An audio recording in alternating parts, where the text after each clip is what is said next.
At natutuwa sila sapagkat napakadali na ng pagpunta doon sa mga resort with international standard.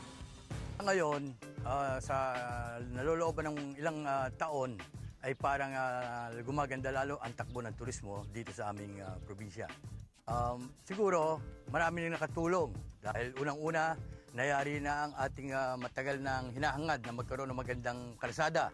Nayari na po at sa tulong po ng ating Pangulo ay sa ngayon ay wala nang maaari pang hingin pa ang mga turistang na bumibisita rito sa aming barangay. Maganda, ano nga ang biyahe, yung aliwalas at saka okay na ang road. Okay na siya talaga. Yung pagpunta namin dito kanina masyadong maaga, so marami sa amin nakatulog. So hindi namin masyado napansin yung haba ng biyahe kasi very comfortable yung daanan.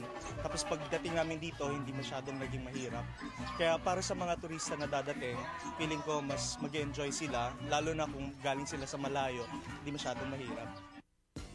Definitely makakatulong yan sa pagdating ng mga tao dito, hindi lang sa mga kapwa Pilipino, kundi sa lahat ng mga dayuhan na nais na gustong makita itong parte ng Pilipinas. Ang kagandahan niyan kasi yung mga beaches na magaganda, yung mga magaganda talaga, kung minsan kailangan pumunta ka pa ng Visayas at Mindanao. Dito, malapit-lapit, mga 3 oras, andito ka na, malinis pa ang tubig. So malaking halaga yan. Ang mga proyektong tulad ng Subukin Port at San Juan Laia Road ay malaking kontribusyon sa paglaban sa pandaigdigang krisis pang-ekonomiya.